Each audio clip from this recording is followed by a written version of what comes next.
¿verdad? Sino a cualquier otro tipo de paciente. Vamos a recordar que en el 2017, ¿verdad? Se reportó una prevalencia del 12% de enfermedad renal crónica y 51,4 muertes por cada 100,000 habitantes en México. 6,2 millones de mexicanos con diabetes pues tienen insuficiencia renal.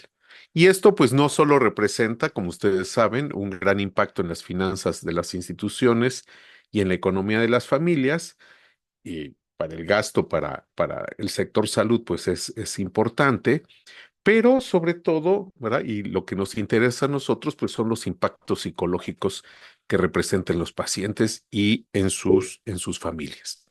Va a haber duelo, va a haber dolor y seguramente van a presentar depresión, ansiedad, estrés, alteraciones del sueño y bueno, va a haber un impacto sobre el sistema familiar. Este impacto pues va a ser diferente a partir también de las etapas, digamos, normativas de la familia, ¿no? Es decir, si están en el encuentro, si están con hijos pequeños, si ya hay hijos adolescentes o los hijos ya se fueron, pues va a impactar de maneras diferentes, ¿no? La enfermedad de nuestro paciente y el impacto que va a tener sobre el sistema familiar. ¿Cuáles son, digamos, como los principales motivos de consulta, digamos, psicológica? En términos generales, los pacientes van a llegar con nosotros con quejas, ¿no? Me detectaron, me dieron un cierto diagnóstico, a lo mejor tengo un mal pronóstico, el tratamiento que me habían propuesto, que habíamos iniciado o que estábamos llevando, pues no sirvió o falló o no se cumplieron las expectativas que yo tenía, ¿no? Entonces hay a lo mejor algún tipo de crisis en el momento. Otros muchos llegan por psicoeducación, ¿no? Relacionada con el paciente, con el padecimiento y el tratamiento. Otros llegan por intervención para la toma de decisiones, ¿verdad? Generalmente están relacionadas con tratamientos, pues a lo mejor invasivos, especiales, radicales, y muchos más por adhesión al tratamiento. Pero en términos generales, nuestros pacientes van a llegar con un sinnúmero de quejas. Y además, muchos de nuestros pacientes van a llegar tratando de entender o de explicar por qué les pasan las cosas. Y lo que hemos visto es que desafortunadamente entender por qué pasan las cosas no necesariamente, no necesariamente nos van a dar la respuesta a estas preguntas, ¿no? Entonces, nuestros pacientes pueden ser intervenidos o nosotros como psicólogos pues podemos hacer diferentes tipos de intervenciones, ¿no? Algunas intervenciones, por ejemplo, de respiro descanso, de asesorías o consejos psicológicos, de intervenciones psicoeducativas y las que se ha visto que pues son más completas pues son las intervenciones de componentes múltiples, ¿no? En el caso de las intervenciones de respiro o descanso pues han demostrado resultados ambiguos, ¿no? Con pacientes en diferentes problemáticas.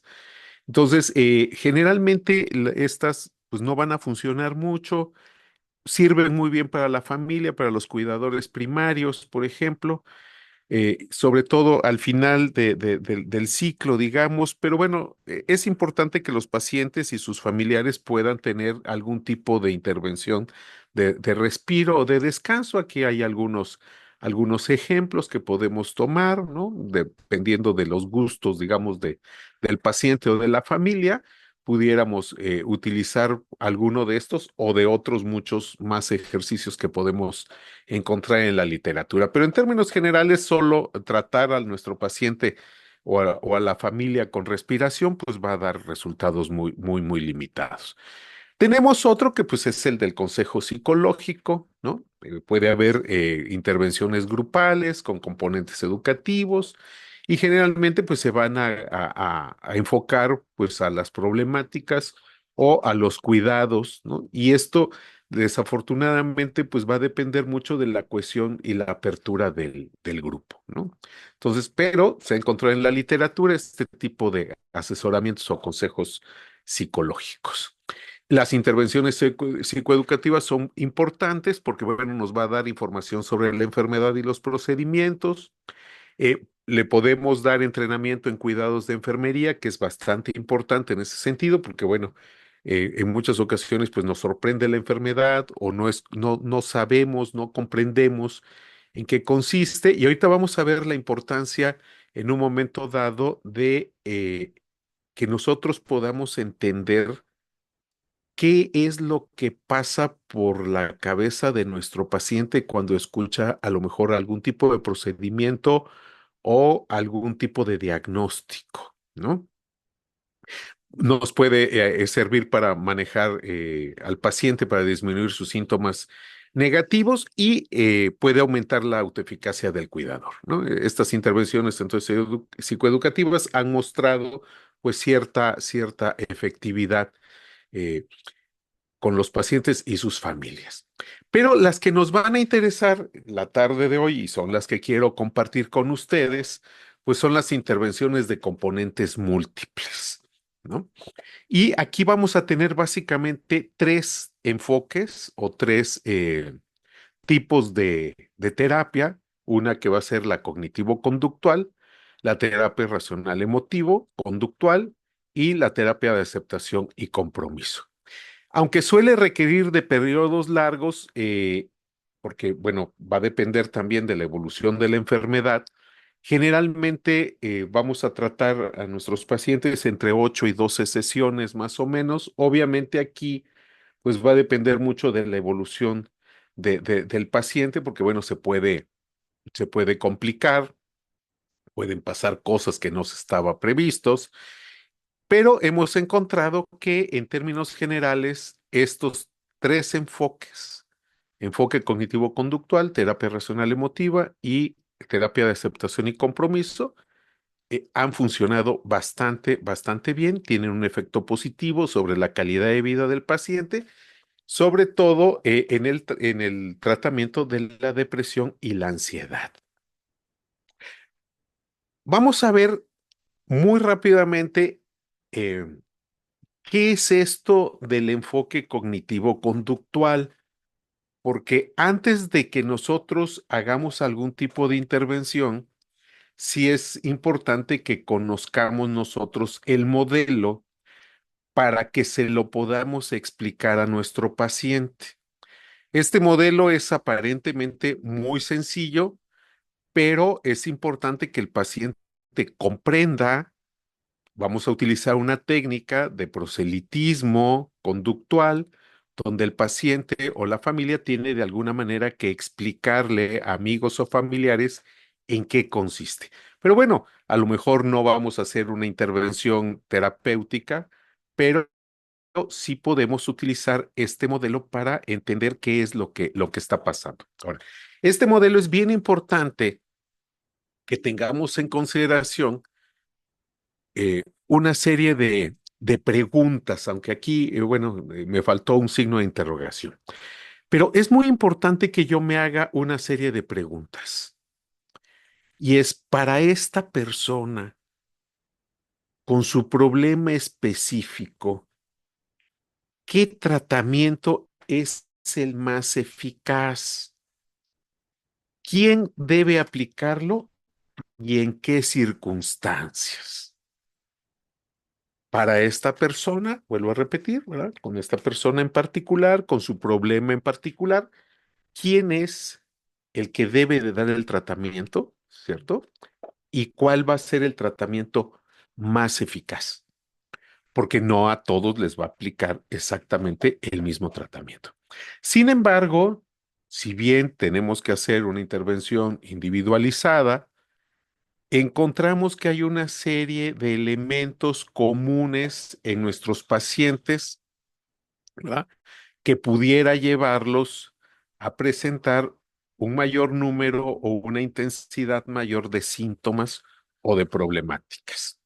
Es decir, va a haber unos ciertos componentes que independientemente de la persona, independientemente de su historia, independientemente de sus circunstancias, va a haber una serie de componentes que se van a presentar en cierto tipo de situaciones, ¿no? Entonces, esto es lo que quiero que ahorita nos quede un poco más claro, porque vamos a tener que formular una serie de hipótesis desde una orientación de psicoterapia, en este caso, que es la cognitivo-conductual, la racional emotivo-conductual o la terapia de aceptación y compromiso, para ir encontrando cuáles son las variables que van a operar como detonadores o como causas o factores que van a mantener los problemas emocionales, psicológicos, interpersonales y conductuales de un individuo.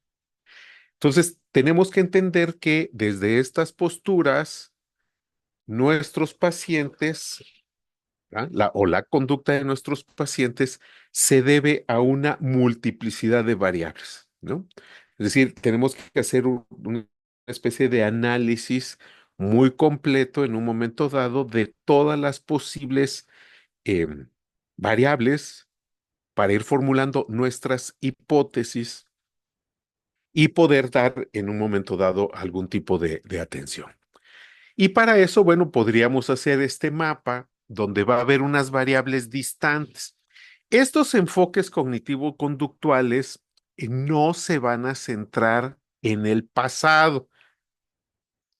Muchos pacientes van a llegar tratando de encontrar el porqué de las cosas, por qué me pasó esto a mí, por qué me enfermé, qué fue lo que yo hice, qué fue lo que pasó en mi más tierna infancia para que yo en este momento tenga esta enfermedad, ¿no? Sí nos pueden ayudar esas variables de la infancia, de la adolescencia, qué le enseñaron en casa, cuáles son sus valores en un momento dado que le enseñaron a lo largo de su vida, pero no nos vamos a centrar en esas variables, digamos, históricas. En las que nos vamos a centrar va a ser en unas variables ambientales, lo que está ocurriendo alrededor, pero nos vamos a centrar mucho, mucho en las variables eh, internas, por así decirlo. Y las podemos dividir en tres tipos, ¿no? Unas que van a ser las somáticas, responden a la pregunta, ¿qué es lo que yo siento? Unas que van a ser socioculturales, ¿no?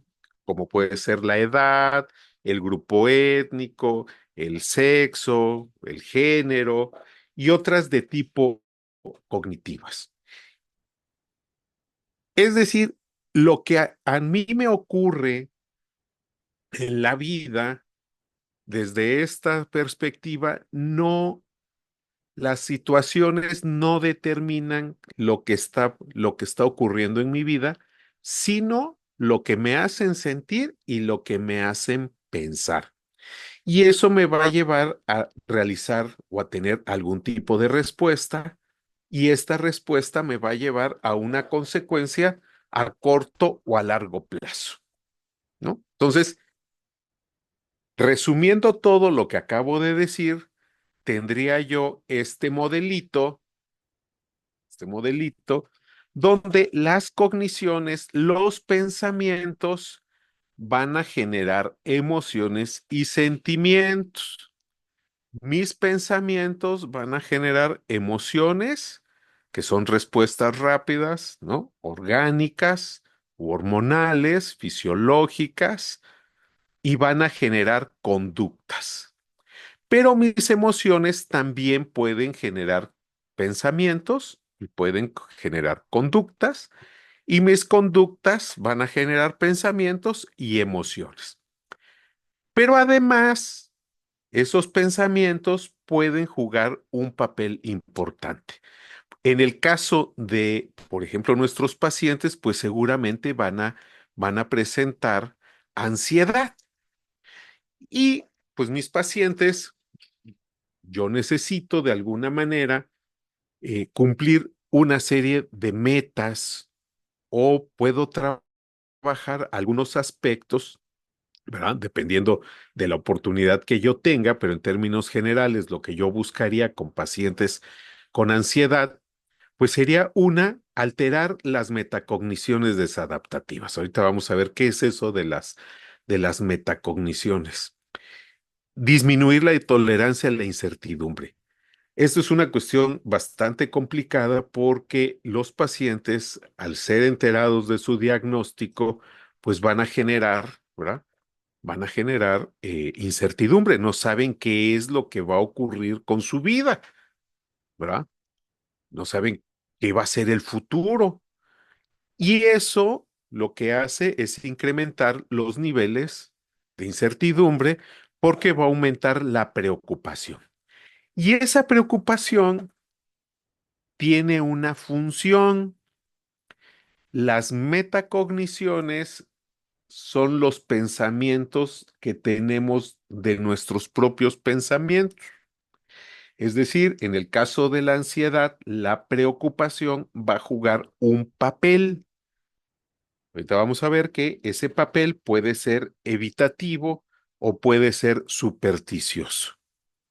Y entonces, nuestros pacientes van a evitar una serie de cosas. Por ejemplo, no hablar de ciertas situaciones, no pensar en algo que pueda ocurrir.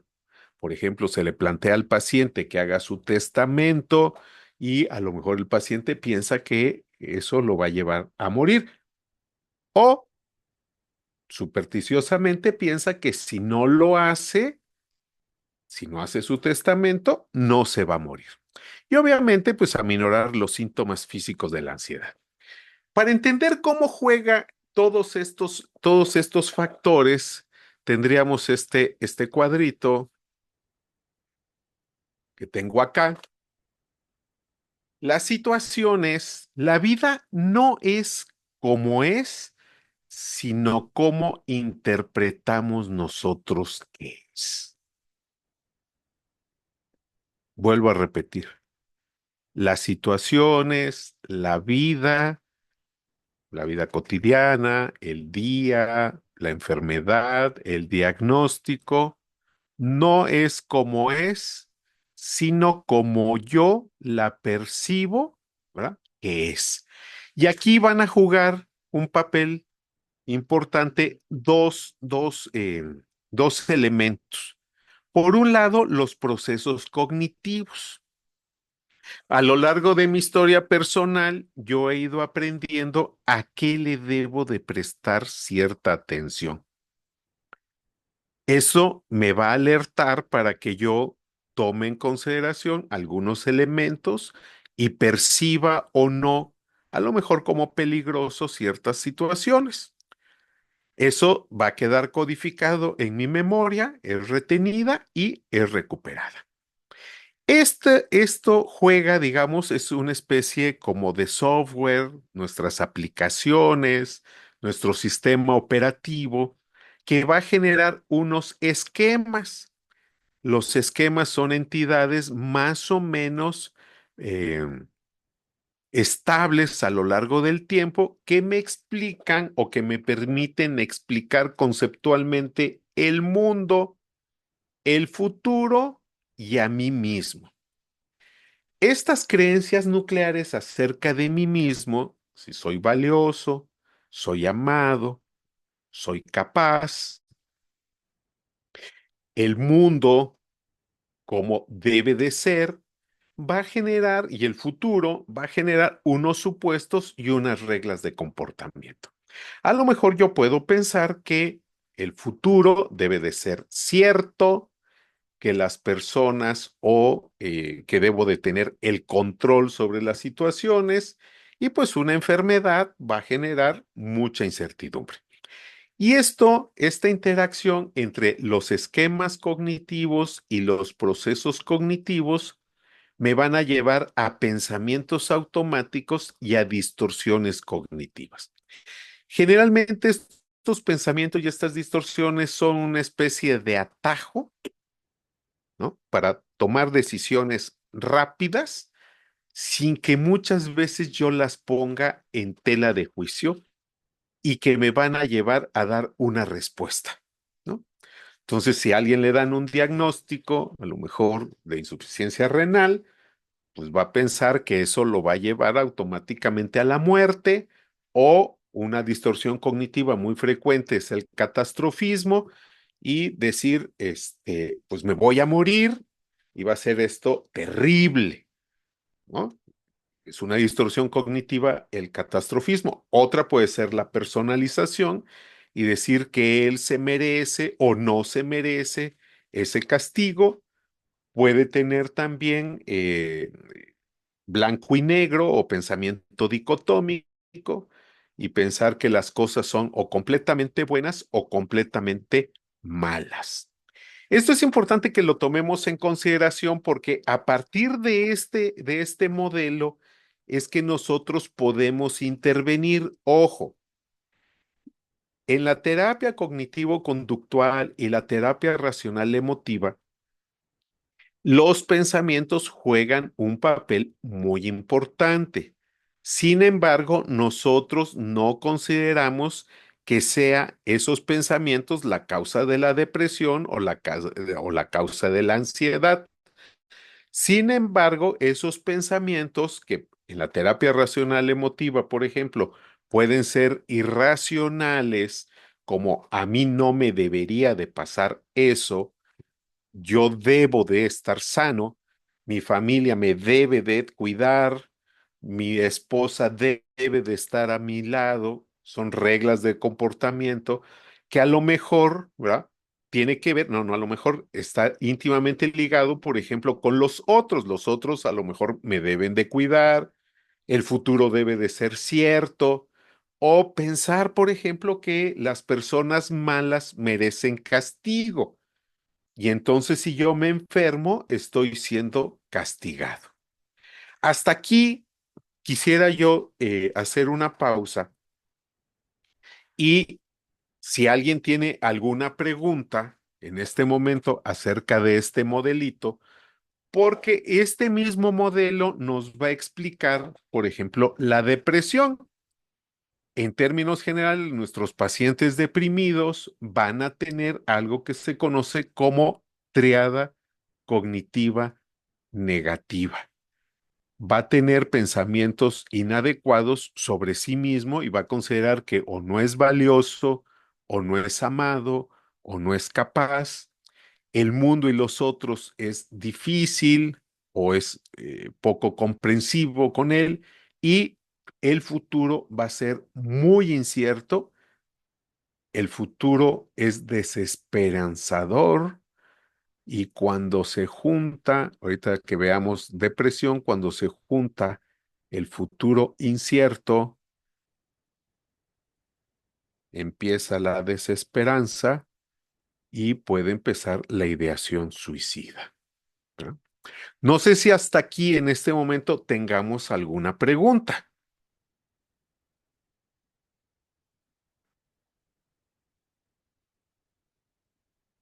No me veo. Algo tiene mi conexión. ¿No? ¿No hay ninguna pregunta? ¿Continuamos? ¿O ha sido demasiada información y los estoy abrumando? Adelante, doctora. Voy. Doctor, creo que no nos está abrumando, más bien estamos disfrutando muchísimo de su excelente tema y pues tenemos nosotros a lo mejor sí ciertos, no sé, como creencias, ¿no? En decir, bueno, es que, ¿por qué a mí? ¿Por qué me pasó? Como usted comenta, ¿verdad? Algo muy característico, creo yo, como seres humanos, ¿no? Que nos atrevemos a pensar, o sea, yo no me lo merezco incluso, ¿no? Pero bueno, creo que este mapa que usted nos presenta nos permite situarnos en un poquito más en el contexto de lo que nosotros debemos de percibir como nuestra realidad. No sé si estoy en lo correcto, doctor. Como nosotros debemos percibir nuestra realidad. Ajá. Algo le está pasando a mi máquina. No sé si es la conexión, pero me está dando una serie como de pantallazos espantosos. Yo creo que sí es la de usted porque Creo nosotros lo creo que vemos es mi perfecto. conexión. Lo escuchamos perfecto, doctor. Sí, pero yo ya se me puso negra mi pantalla completamente y hace no, voy a tratar de iniciar con la otra, porque Ujú. ya no los veo, Bueno, doctor, no se ya no preocupe, los veo. lo Pero bueno, esperamos. voy avanzando. Miren, es importante que nosotros entendamos que en el caso, por ejemplo, de la ansiedad, Ujú, vamos a tratar de alterar las funciones o las metacogniciones. La, la, la preocupación en el caso de la ansiedad juega un papel bastante importante. Hay dos tipos de preocupaciones. ujú. Digamos, las de las situaciones amenazantes que pueden ser internas o externas, ¿no? Por ejemplo, las internas, las sensaciones físicas que me pueden llevar a pensar que a lo mejor voy a morir en ese momento, que me va a dar un paro cardíaco, que me voy a Así. volver loco, que voy a perder el control. eh, y las otras son las que nos interesan en un momento dado un poco más, que son las preocupaciones tipo 2. No sé si pudiéramos tratar de pasar, que me quitaran el control de las diapositivas y si las Ajá. pudieran ustedes pasar, porque yo ya de plano se me puso completamente negra la pantalla. Con gusto, doctor. Ahorita le Entonces, no apoyamos. sé si ahí ya regresó. Perfecto. Pero si gusta, lo podemos hacer desde acá. Ahí ya regresó, pero la voy a mantener así chiquita. Sí la ven, ¿verdad? Sí, Ok. muy bien. Entonces, aquí hay una cuestión importante porque, miren, avanzó varias. Ahí empezó otra vez. Aquí hay una cuestión importante porque en el caso de la preocupación, en el caso de la ansiedad, hay que ver qué función están cumpliendo nuestros pensamientos. La preocupación en los pacientes y en su familia va a jugar un papel importante, porque muchos pacientes o muchas familias consideran que si no se preocupan, algo va a pasar. Y entonces debo de preocuparme y entonces esta preocupación juega un papel importante porque si no me preocupo, voy a evitar que ocurra algo. Y hay una anécdota de un hombre que sale por la calle con unos palitos, sonándolos repetidamente, ¿no? Y va por la calle con unos palitos. Y entonces un vecino le dice, oye, ¿y qué estás haciendo? Le dice, pues aquí espantando a los leones.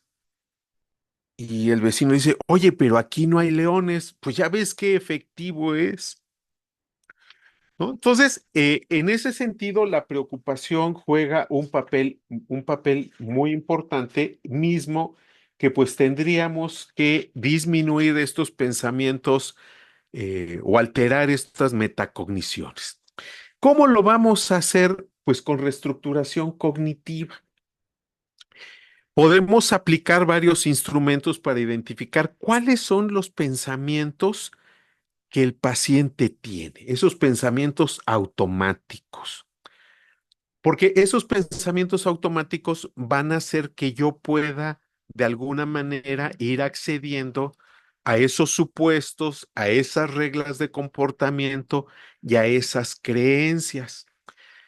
Si aplico, por ejemplo, terapia racional emotiva, lo que yo haría es cambiar pensamientos irracionales por pensamientos más racionales. Por ejemplo, un pensamiento irracional es dogmático, un pensamiento irracional es inalterable.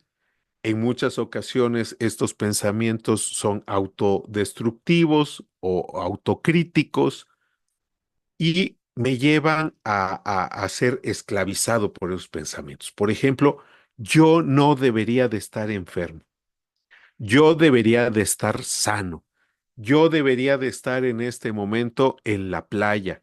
Mi marido debería de estar dándole gracias a Dios que no ha fallecido. Esos pensamientos se vuelven irracionales, ¿verdad? Y hay que irlos cambiando por otros más racionales que generalmente tienen que ver con ideas de gusto o de agrado o de aceptación.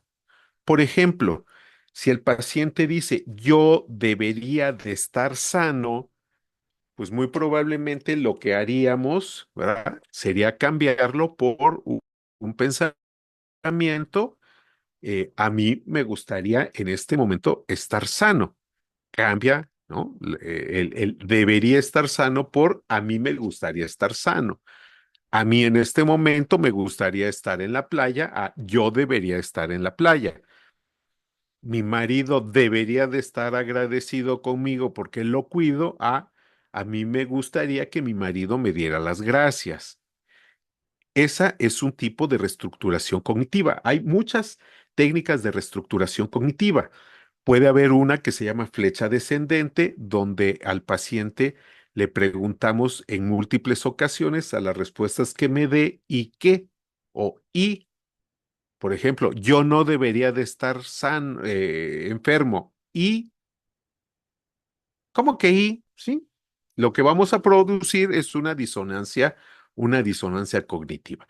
Podemos también hacer una técnica que se llama ABC. Es importante que con nuestros pacientes identifiquemos y que ellos identifiquen sus pensamientos, esos pensamientos automáticos, esos supuestos porque se van a generar en ciertas situaciones. Y el ABC, A va a ser la situación.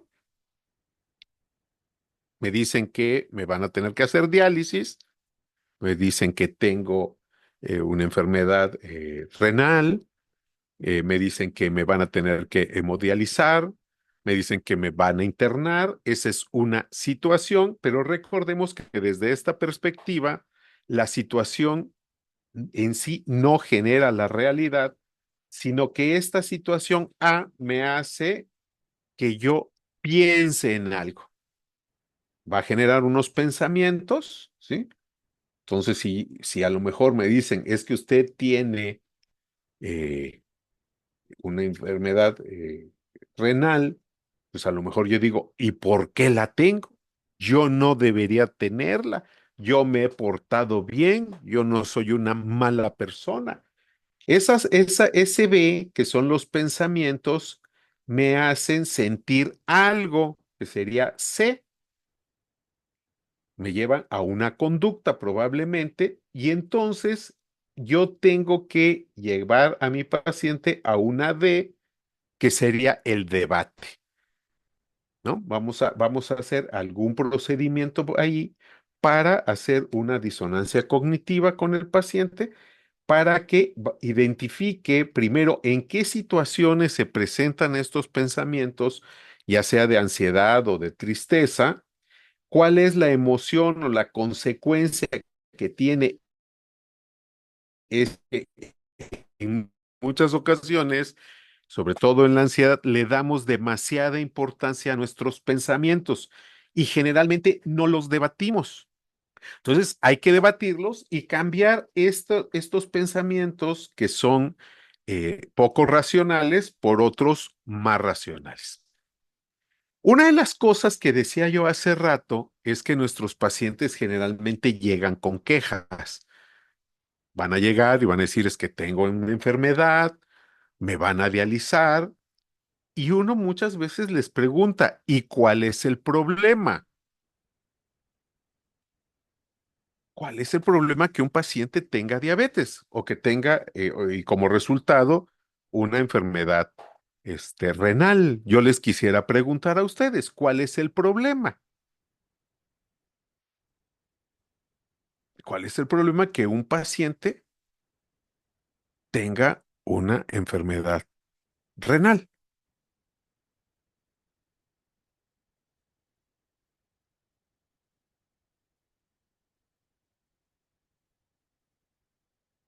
¿Cuál será el problema?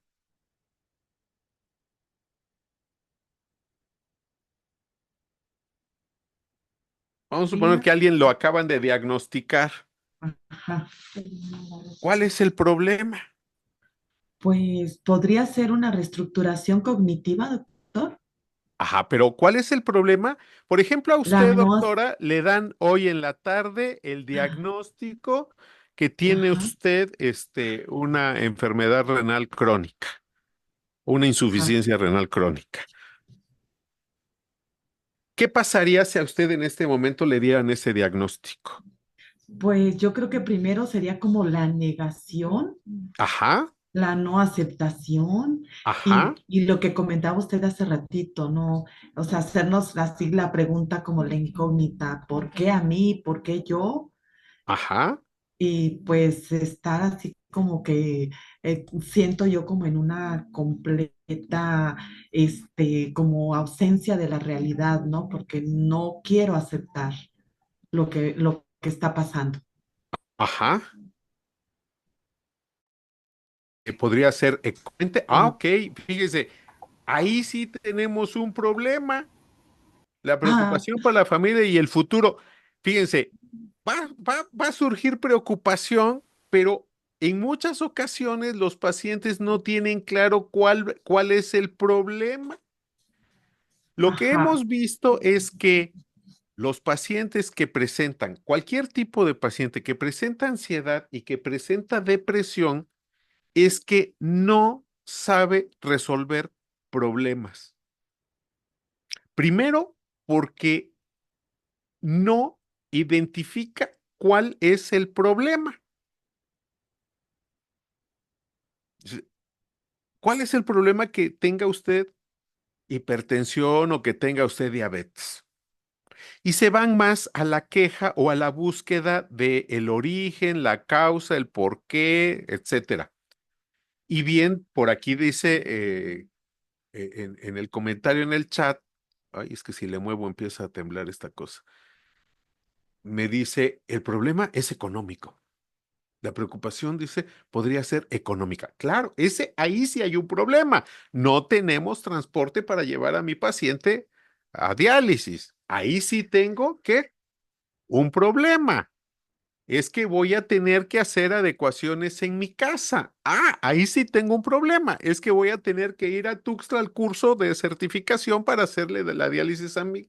Ahí sí tengo que un problema, ¿cierto?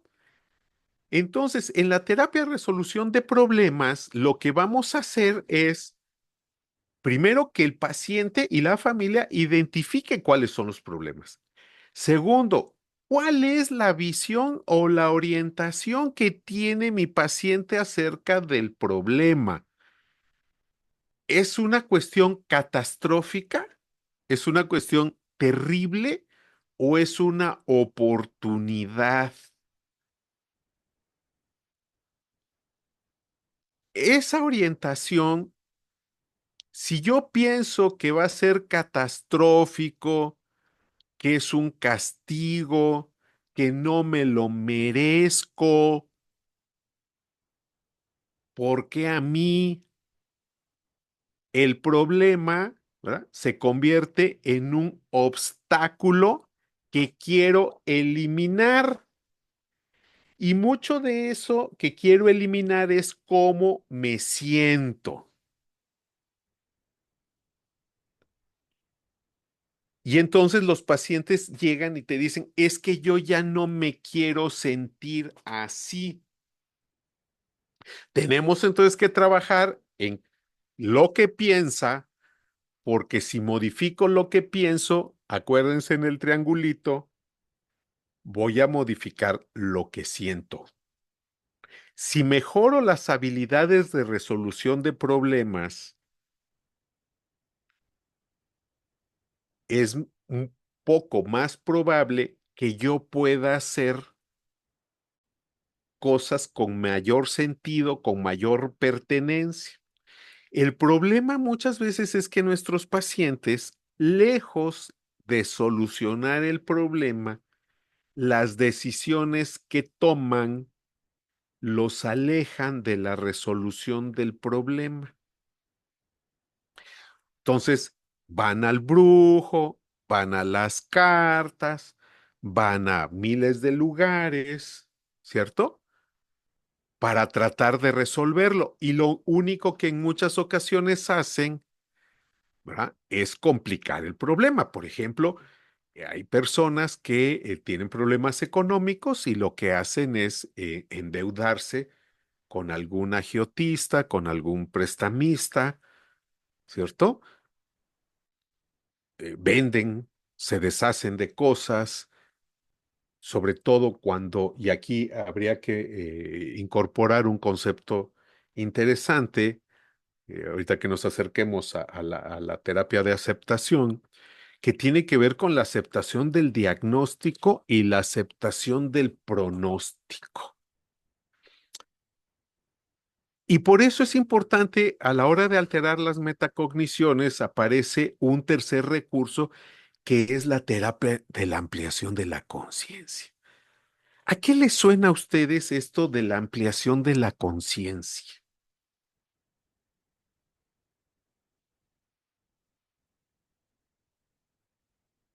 ¿Qué creen ustedes que es esto de la ampliación de la conciencia?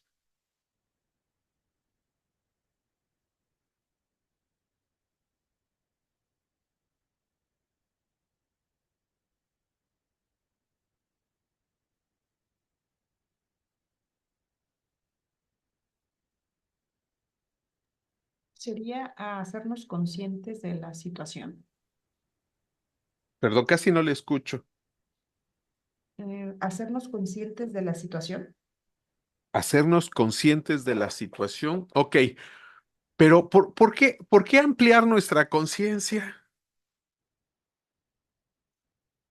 ¿O como a qué le suena?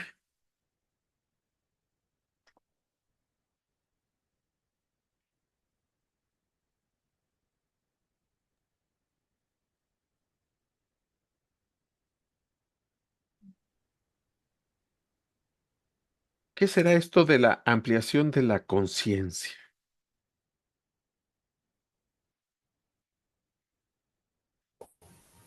Pues tal vez no es tanto ampliación, sino que estoy consciente, ¿no?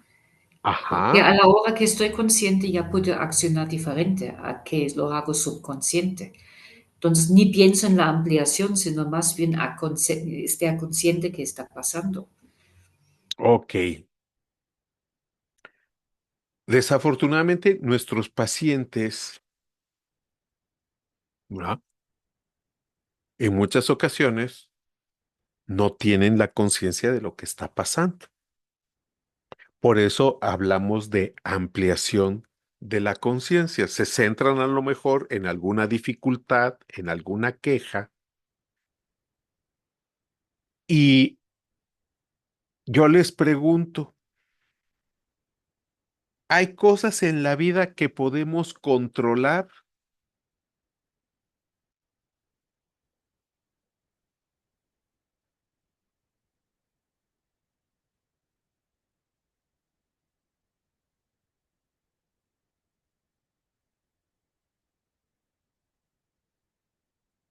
¿Hay cosas en la vida que puedo controlar?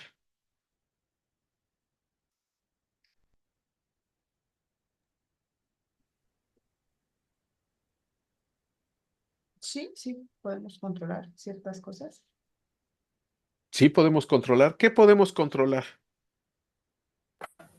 Pues mis acciones, ¿no? No tanto qué pasa, sino como yo lo manejo. Eso, fíjese, puedo controlar muy bien, Anet, puedo controlar mis acciones, mis conductas sí las puedo controlar. Mis pensamientos no los puedo controlar del todo, ni mis emociones las puedo controlar. Ni tampoco puedo controlar lo que pasa allá afuera, ¿cierto? Ahorita, si empieza a llover, pues no lo puedo controlar. Entonces, esto de la ampliación de la conciencia precisamente es hacer que nuestros pacientes puedan ir identificando aquellas cosas que sí puedo controlar o que sí puedo cambiar y hay otras que no voy a poder cambiar. Para la ampliación de la conciencia puedo recurrir a varias cosas. Uno, a lo mejor meditación. Otro puede ser yoga, pero puedo tener a lo mejor algún tipo de limitación, a lo mejor de creencias religiosas, que el paciente a lo mejor no acepte o contravenga con sus creencias, no sé, ir a un centro budista, ¿no? O hacer yoga porque considera que son posturas hacia alguna deidad contraria a la de él. Y entonces lo puedo mandar, por ejemplo, a talleres de oración y vida, ¿no? Para la cuestión de la aceptación. La mayoría de los cristianos rezan el Padre Nuestro y hay una frase en el Padre Nuestro que dice, Señor, hágase, ¿qué? Tu voluntad. Entonces, la ampliación de la conciencia tiene que ver con esta diferenciación de qué cosas sí puedo modificar, en qué cosas de la vida cotidiana puedo incidir, en cuáles no puedo, y como decía San Francisco, encontrar la diferencia y la sabiduría entre ambas. Es importante entonces que nuestros pacientes puedan asistir a alguno de estos lugares donde puede encontrar, ¿sí? A lo mejor de manera espiritual o a partir de la meditación, que hay muchas cosas que no podemos nosotros controlar, que pues la vida es así y que de alguna manera nos va a llevar a una nueva filosofía de vida. Porque si yo empiezo a aceptar que hay cosas que yo no puedo cambiar a lo mejor la enfermedad como tal, pero sí puedo tomar, como decía Ned, decisiones acerca de cambios de alimentación, cambios de hábitos, cuidados, eso sí lo puedo hacer. Pero hay cosas que no puedo tener el control. Y recordemos que los pacientes con ansiedad lo que quieren es tener el control de las situaciones, ¿sí? Ese es un componente muy importante de la ansiedad. Como no tener el control me genera incertidumbre, voy a aplicar aquí nuevamente terapia de resolución de problemas. ¿Qué alternativas? Porque bueno, en la terapia de resolución de problemas es identificar el problema. Segundo, la orientación del problema. Tercera, la generación de diversas alternativas de posible solución, desde las más prácticas hasta las más locas. Mientras mayor cantidad de alternativas de solución pueda yo generar y que mi paciente genere, le va a llevar a tener un repertorio mayor de posibles soluciones. Y esto lo puede llevar a que tome decisiones y luego evalúe esas decisiones.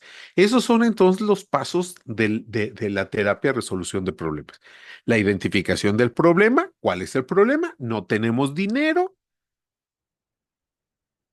Bueno, ese puede ser un terrible obstáculo o puede ser una oportunidad para generarlo.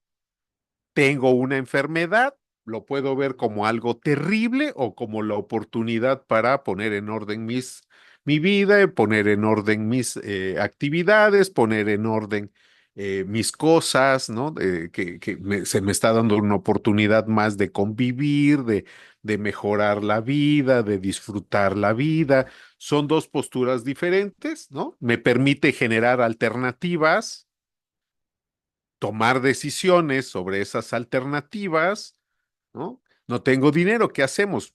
Pues puedo pedir un préstamo, podemos vender algo, podemos vender la casa, puedo abrir incluso un OnlyFans, ¿no? Me van a decir, ay, no, ¿cómo? No, tenemos que hacer que el paciente genere, ¿no? Y su familia genere la mayor cantidad de posibles alternativas.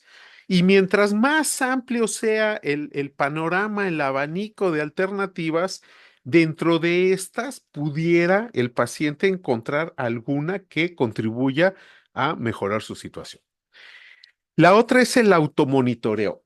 ¿En qué situaciones,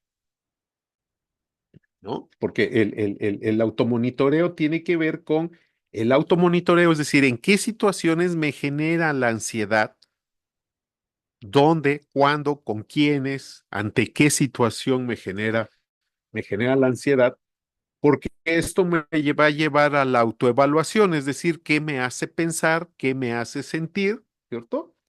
Y me lleva a algo bien importante que es el autorrefuerzo, porque en muchas ocasiones lo que buscamos es que las demás personas me reconozcan o me aplaudan. Y la otra estrategia, pues, es el control de estímulos. ¿Qué situaciones me llevan a que yo piense de manera inadecuada? Porque si yo identifico esos estímulos que me hacen sentir o pensar de manera inadecuada, yo me puedo preparar y puedo generar otro tipo de pensamientos. Es importante entonces identificar las situaciones en las que se generan esos pensamientos o esas emociones. Recordemos que los pensamientos nos llevan a emociones, las emociones a pensamientos y estas dos a conductas. Nuestros pacientes lo que muchas veces quieren es controlar las situaciones o controlar sus pensamientos. Y eso desgraciadamente no puede suceder del todo, pero sí puedo prever qué va a pasar, ¿no? A lo mejor a la hora que le entregan algún resultado de algún valor, ¿no? Creatinina, urea, etcétera, pues él se pone demasiado ansioso, no duerme, a lo mejor ingiere algún té relajante o fuma o ingiere alcohol, ¿no? Como una estrategia de afrontamiento, maladaptativa de afrontamiento. Y cuando ocurre esa situación, pues le genera unos pensamientos y unas emociones. Entonces es importante que el paciente y la familia identifique en qué situaciones se presentan estos pensamientos. La otra meta que yo tengo con los pacientes en general con ansiedad, pues es reducir el comportamiento evitativo. En un principio dije que la preocupación es un método para evitar el afrontamiento. La evitación es un estilo de afrontamiento mal adaptativo, es inadecuado. ¿Por qué? Porque me va a generar una cosa que nosotros le denominamos reforzamiento negativo. El paciente al evitar ciertos comportamientos o ciertos pensamientos que puede ser de tipo supersticioso o no quiere sentir, que es la evitación experiencial, no quiere sentir el dolor, no quiere pasar por esa experiencia, no quiere pensar en la muerte como una situación, ¿verdad? Trata de evitar esa experiencia, trata de evitar el dolor, trata de evitar el sufrimiento de él o de la familia. Y el problema es que esa evitación va a aumentar o a reforzar la preocupación. Esa preocupación, ¿verdad? Disminuye por un momento la activación somática. Desgraciadamente, esa preocupación va a volver a generar los síntomas físicos. Entonces, hay una preocupación evasiva. No hablemos del tema, no hablemos de hacer algún trámite. Por ahí, hace relativamente poco, pues un paciente estaba en etapa terminal y yo le pregunto a la familia, oiga, ¿y ya arregló sus papeles, los papeles del seguro? Bueno, la factura del vehículo, el cambio de propietario, los terrenos, las casas, bueno, hasta la facturación de los teléfonos de los hijos. Me dijo, no, no, no, no, no, eso no, no, no, no, no, porque si hablábamos de eso, a lo mejor pensaba que se iba a morir, ¿no? Entonces, y lo único que genera eso, pues es aumentar la preocupación, ¿no? Eh, por lo tanto, vamos a tener que exponer a nuestro paciente a esos pensamientos temidos, a esas situaciones que le da miedo afrontar. Es necesario que los expongamos. Hay que mejorar también el entrenamiento en habilidades sociales, en asertividad, en la comunicación y en las interacciones interpersonales. Desafortunadamente, los pacientes con enfermedades crónicas, pues se van a aislar, van a perder la oportunidad de hacer muchas de las actividades que hacían, y esto, por desgracia, pues los va a llevar al siguiente problema, que va a ser la depresión, que en muchas ocasiones pues va a ser una depresión secundaria a la problemática que tiene de la enfermedad renal. Hay que aminorar los síntomas físicos de la ansiedad, ¿no? Entrenamiento en relajación. Podemos hacer relajación progresiva de Jacobson, que esa a mí me gusta mucho porque es una relajación que la podemos llevar a cabo en cualquier lado, es progresiva. Se recomienda hacerla primero 1, 2 o 3 veces al día, y no necesitamos ni música, ni inciensos, ni lugares especiales. Los puede hacer el paciente, puede ser parado, puede ser acostado, puede ser sentado, pero como todo entrenamiento tenemos que ir poco a poco, ¿no? Y la higiene para dormir es importante, ¿no? Los pacientes, al no dormir, pues van a presentar otro tipo de problemáticas, incluyendo la irritabilidad, ¿no? Y hay que desensibilizar el autocontrol, es decir, los pacientes se preocupan a cualquier hora. Lo que podemos hacer es permitir al paciente y a la familia que se preocupen a ciertas horas del día, por ejemplo, ¿no? Porque al tratar de controlar la preocupación, es que no me quiero preocupar, lo único que hace es preocuparse más. ¿Preguntas?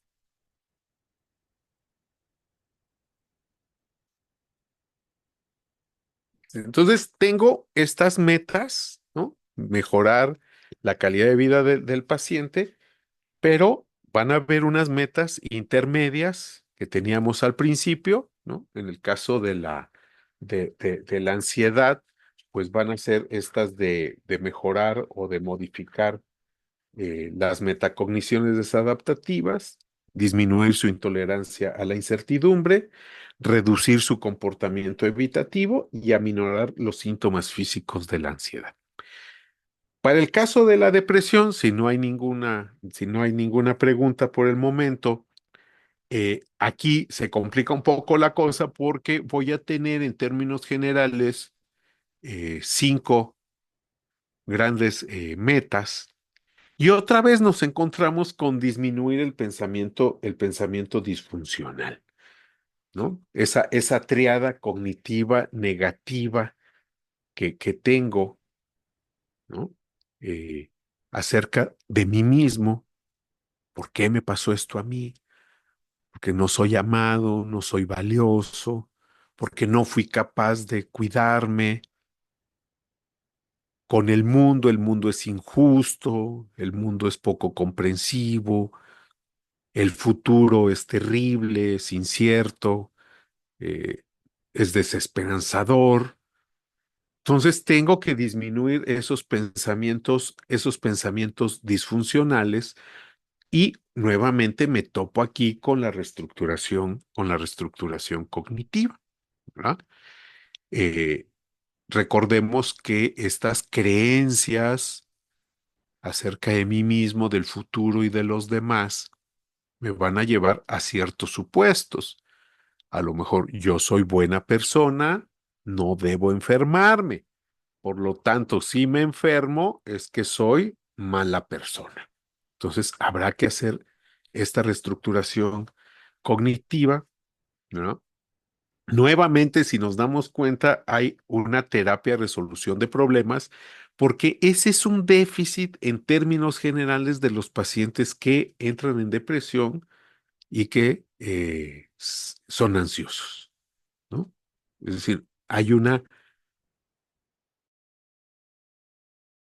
la capacidad de resolver problemas y en ese momento, pues surge la preocupación, en ese momento empieza a aumentar la ansiedad, en ese momento se empieza a presentar la depresión. Al no poder resolver problemas o no saber cómo, y si a esto le a uno que no tengo a lo mejor una red de apoyo, una red social, familiar, ¿verdad? De amistad, institucional, pues se me va a complicar aún más la situación, ¿no? Entonces, nuevamente, para disminuir los pensamientos disfuncionales de mis pacientes, me vuelvo a encontrar, ¿verdad? Esta terapia de resolución de problemas. Y tengo que mejorar la capacidad de resolver problemas. Pero lo primero que tengo que hacer con mi paciente es identificar cuáles son esos pensamientos, ya sea racionales, irracionales, automáticos, reglas de comportamiento, porque a partir de esos pensamientos es lo que el paciente va a sentir. Por lo tanto, hay que mejorar, ¿verdad?, estos procesos de automonitoreo, es decir, en qué situaciones me llevan a pensar que a lo mejor el hecho de que mi esposa no me haga de desayunar, pienso a lo mejor que ella me va a abandonar, que mis hijos no me llegan a ver, es porque no me aman, que porque me dio alguna infección, me van a cambiar el catéter, me cambiaron de procedimiento, eso me genera mucha ansiedad, mucha tristeza, ¿no? Esa capacidad de automonitoreo es bien importante porque va a identificar el paciente qué situaciones lo llevan a esa preocupación o a esa depresión, autoevalúa su propio comportamiento y se puede autorreforzar con autoinstrucciones, ¿sí? Y decir, por ejemplo, me van a dar mis resultados, a lo mejor no son los resultados que yo esperaba, voy a esperar a que yo los vea porque si me adelanto, pues lo único que va a acontecer es que me voy a preocupar. Y no se trata, porque en ocasiones me dicen, ay, oye, pero es que eso es como ser muy frío. No, aquí lo que tratamos de hacer es balancear la, eh, la emoción, que la emoción sea un poco más racional y que la razón sea un poco más emocional, ¿no? Es decir, tengo que evaluar esta situación, qué me hace sentir, qué me hace pensar. ¿Estos pensamientos son reales o les estoy dando demasiada importancia? Porque en muchas ocasiones esas cosas que tememos nunca ocurren, ¿no? O esas cosas que tememos que pasen, el hecho de no pensar en ellas, pues tampoco hacen que no ocurran. Y eso nos va a ir llevando, ¿verdad? A la aceptación, que ahorita vamos a ver en qué consiste. Es importante que nuestros pacientes mejoren sus tasas de refuerzo. Muchos pacientes pues no van a poder hacer las actividades que llevaban a cabo. Los pacientes aburridos, los pacientes sin actividad van a tender a deprimirse. Los pacientes deprimidos tienden a no hacer actividades y se vuelve un círculo vicioso. Entonces es importante, ¿verdad?, que mejoremos las tasas de refuerzo. ¿Cómo? Pues dándole algunas técnicas de relajación, automanejo cognitivo, es decir, que el propio paciente no dependa ni del terapeuta, ni de la familia, ni de los hijos, sino que de alguna manera él vaya aprendiendo cómo afrontar sus problemáticas, las situaciones que van a ir cambiando, por eso es importante la psicoeducación, ¿verdad? Porque bueno, es incierto lo que va a pasar. Hay que conocer acerca de mi padecimiento, cuáles son las etapas que puede llegar a ocurrir, irme preparando, aceptar el diagnóstico, ¿cierto? Aceptar el pronóstico para que yo pueda empezar a manejar el estrés. El problema aquí es que muchas veces esas situaciones de estrés, que son respuestas fisiológicas inmediatas a ciertas situaciones, va a entrar el componente cognitivo, ¿verdad? Y voy a interpretar la situación estresante y me va a generar ansiedad y depresión. Y algo bien importante aquí, pues, es encontrar actividades placenteras, ¿no? Eh, si ya no puedo trabajar, si ya no puedo salir a caminar, si ya no puedo visitar personas, pues tengo que encontrar algunas actividades que me permitan, ¿verdad? Valorarme, que me permitan sentirme bien conmigo mismo.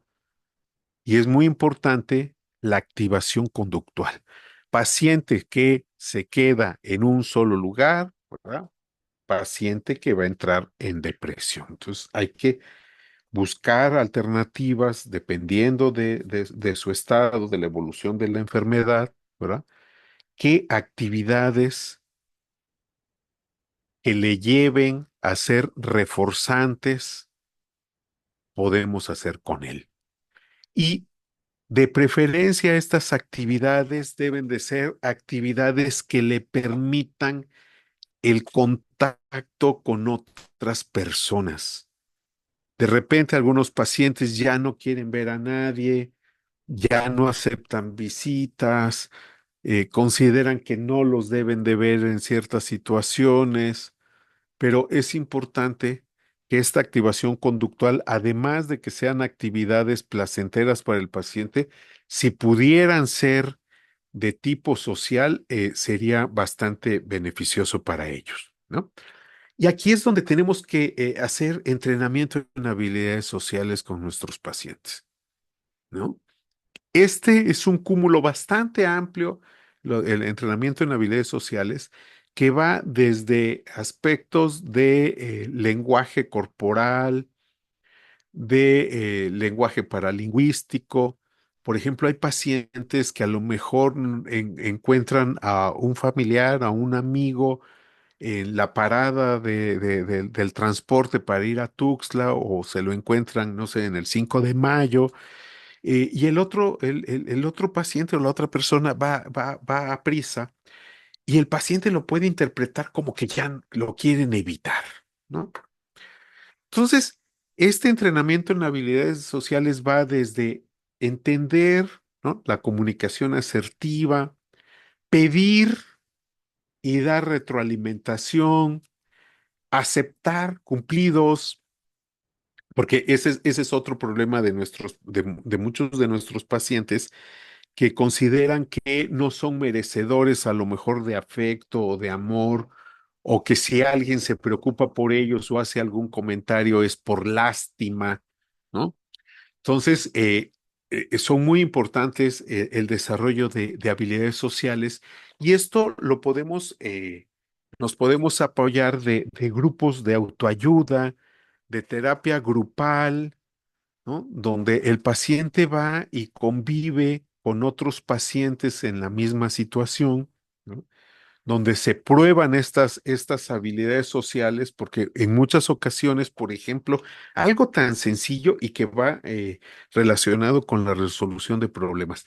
A lo mejor el paciente está incómodo y no no se atreve a pedir, por ejemplo, que lo cambien de posición, o el paciente no es capaz de pedir una disculpa o tan sencillo de pasar el pasaje, ¿no? O de pedir la parada, porque no tiene las suficientes habilidades sociales y esto le dificulta pues la convivencia, le dificulta el refuerzo positivo, la resolución de problemas. Es importante entonces que vaya, como dije hace rato, incrementando, ¿verdad?, su red de apoyo. Tampoco redes de apoyo aparentemente muy grandes que son redes sin filtro, que a la hora de realmente de una situación problemática, pues nadie aparece, ¿verdad? Pero sí es necesario que nuestros pacientes mejoren sus habilidades sociales, ¿no?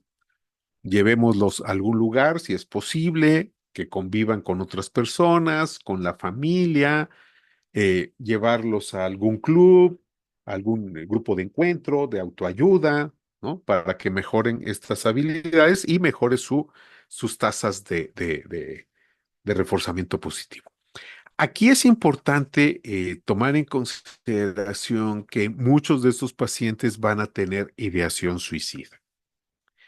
Yo les recomiendo que en general a sus pacientes, ¿verdad?, pudieran aplicarles, aunque no sea de manera directa o puntual, pero sí algunos ítems de tres escalas básicas. Una va a ser la escala de depresión, la escala de ideación suicida. Esto es bien importante porque muchos de nuestros pacientes van a tener ideación suicida, ¿verdad? Y es algo con lo que hay que trabajar. Y generalmente esta ideación va a aparecer en esta triada cognitiva negativa, pero sobre todo aparece cuando surge la desesperanza. Entonces es importante que evaluemos, a lo mejor no aplicando directamente, porque no tenemos la oportunidad, por las circunstancias, por el servicio, por el tiempo, de aplicar completa las escalas, pero sí es conveniente hacer algunas preguntas, ¿no? ¿Usted considera que la vida va a mejorar el próximo año? ¿Usted considera que hay esperanzas en que las cosas mejoren? Eh, que el paciente a lo mejor piensa que es mejor ya no estar en este mundo para no dar lástimas, que ojalá fuera su vida como la del perrito que está ahí echado porque pues no tiene ninguna preocupación. Y entonces habrá que trabajar con esta ideación suicida, ¿no? Porque pues, muchos pacientes a lo mejor no directamente ejecutan alguna acción directa, pero pudieran tener algunos comportamientos denominados para suicidas, ¿no? A lo mejor no se toman la medicación, ya no quieren ir a los tratamientos, que además sería importante que cualquier intervención que nosotros quisiéramos hacer, pues tuviéramos su consentimiento informado, ¿no? Incluso hay pacientes en la actualidad que no quieren recibir ningún tipo de atención psicológica, ¿no? Pero hay que darles la información pertinente. Hay que mejorar la relación marital, ¿no? Porque desafortunadamente muchos de los roles, por ejemplo, de sexuales con la pareja, pues están relacionados con los mitos del desempeño, ¿no? De qué debe de ser un hombre o qué debe de ser una mujer, ¿no? Que a lo mejor ya no tiene la misma potencia, ya no puede rendir de la misma forma, y pues esto también va a contribuir, ¿no?, a acrecentar pues la ansiedad y la depresión. Entonces, esto hay que tomarlo en consideración. Y bueno, podemos trabajar también con terapia de aceptación y compromiso, ¿no? Es decir, aceptar lo que está fuera de nuestro control y comprometerse a acciones que enriquecen nuestra vida. Desafortunadamente nos han enseñado que debemos evitar el dolor. Y hay miles de pastillas y miles de cosas y muchos pacientes nos van a llegar tratando de evitar el dolor, tratando de explicar por qué les pasa ciertas cosas, por qué se enfermaron. Eso, el dolor es inevitable, pero es importante que nuestros pacientes, ¿verdad?, se enfoquen hacia el futuro para vivir una vida plena y significativa a pesar de las dificultades. Vivir una vida plena. La terapia de aceptación y compromiso no, a diferencia de la terapia racional emotiva o de la terapia cognitivo-conductual, no trata de resolver problemas. La terapia cognitivo y racional emotiva de alguna manera tratamos de resolver problemas. De hecho, vimos que en repetidas ocasiones hablamos de la terapia de resolución de problemas. En el caso de la terapia de aceptación y compromiso es, a ver, ya tienes este diagnóstico.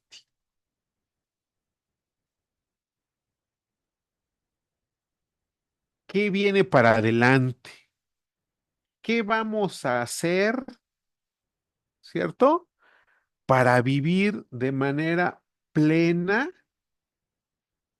a pesar de estas dificultades que tenemos. Es decir, va a trabajar con aceptar nuestras emociones, aceptar nuestros pensamientos. Desde esta perspectiva, no los va a tratar de cambiar. En el otro sí. Pero lo que hemos visto es que si yo cambio algunos pensamientos, va a ser mucho más fácil aceptar. Algo con lo que trabaja mucho la terapia de aceptación y compromiso es tomar distancia de nuestros pensamientos, tomar distancia de las palabras, de las imágenes. ¿Qué imagino? ¿Qué pienso? ¿Con qué relaciono, por ejemplo, la palabra hemodiálisis?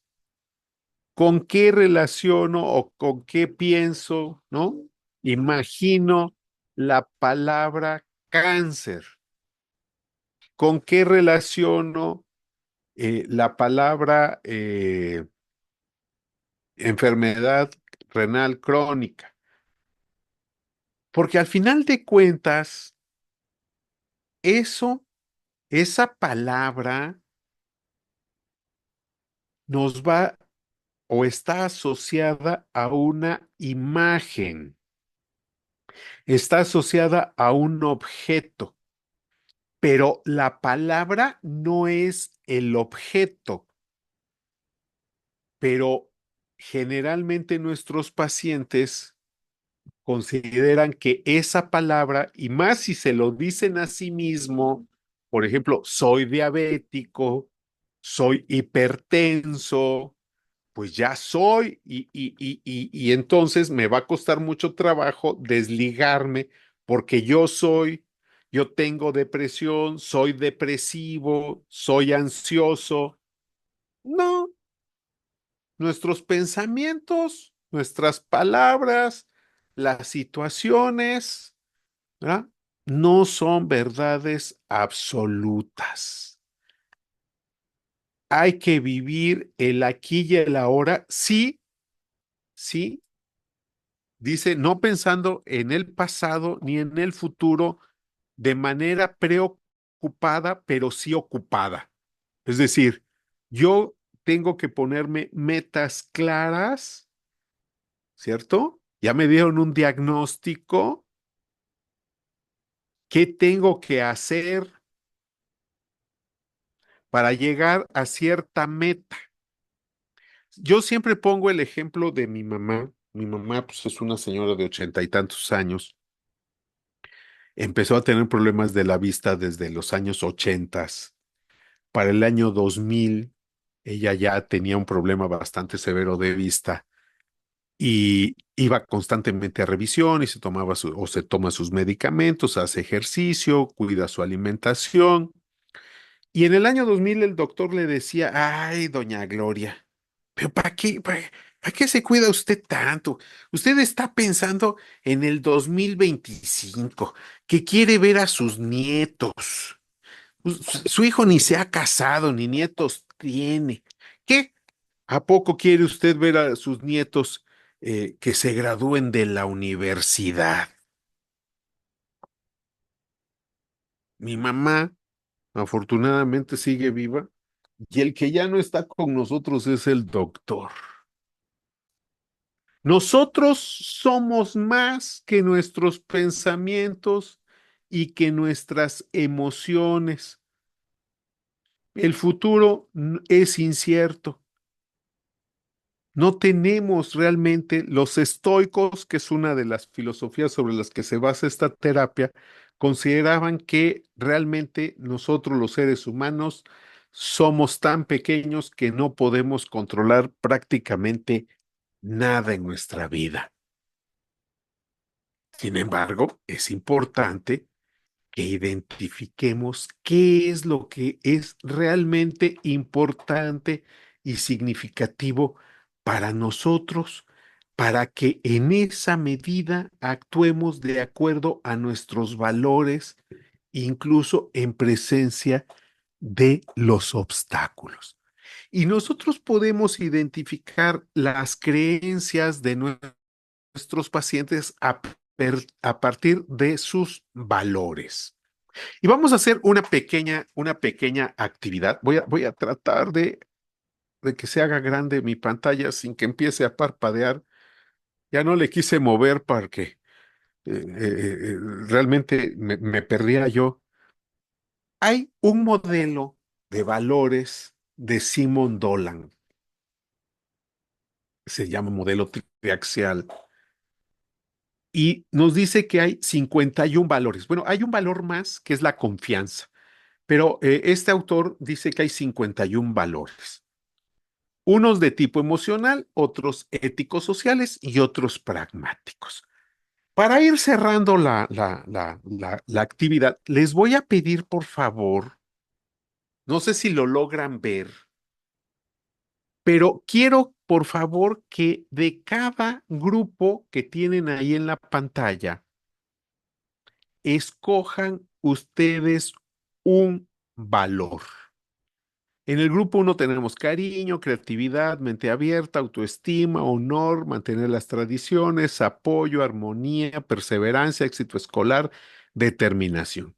Les pido por favor que escojan uno de ellos, de cada uno de los grupos. No sé si se logra ver. Sí, muy bien, doctor. ¿Sí se ¿Sí? logra ver? Sí, sin Ok, problema. entonces, por favor, les pido que escojan un solo valor de cada grupo. Es decir, al final les tienen que quedar cinco valores o 5 palabras, ¿sale? De acuerdo. Entonces, hay que escoger uno y solo uno de cada grupo, por favor.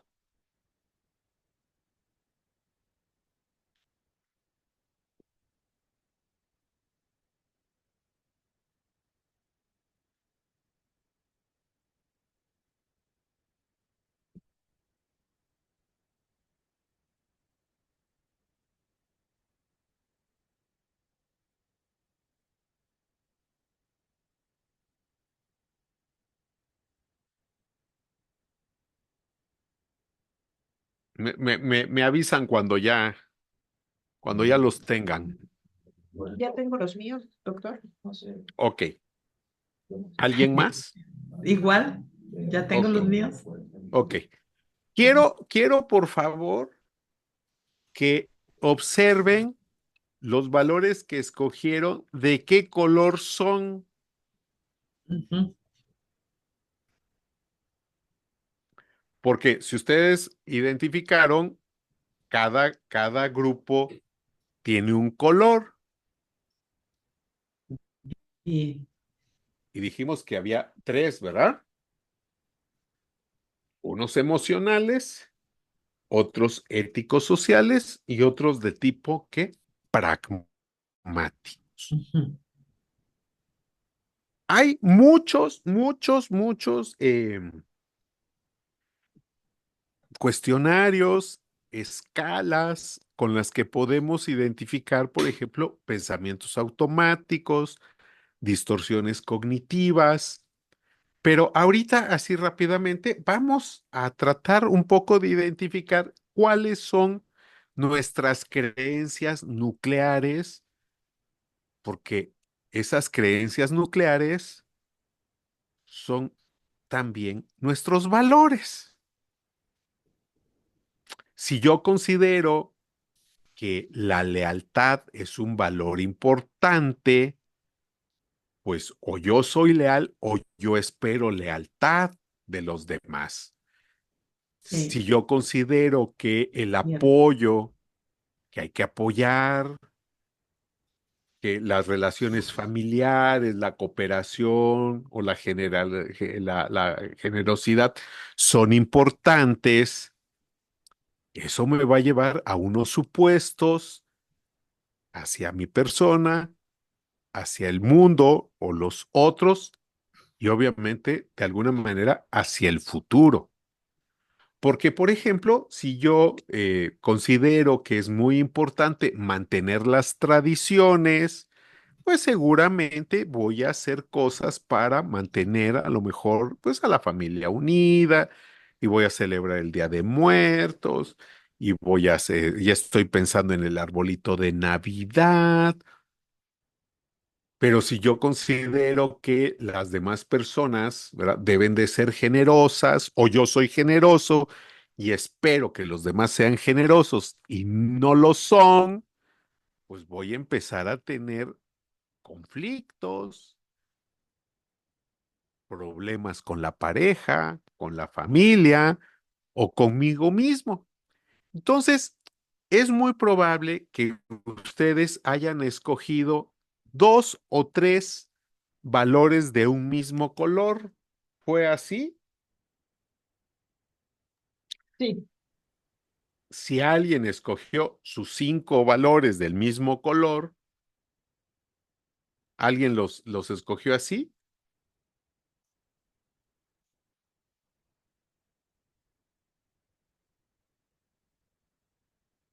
¿Alguien escogió los cinco de un solo color?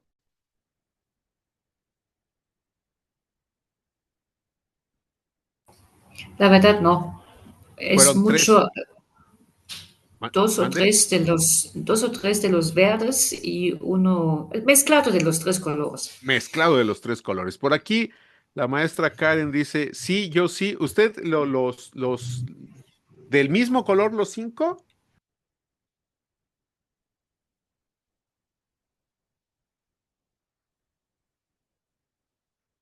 Tres de color verde, dice la maestra Yesenia.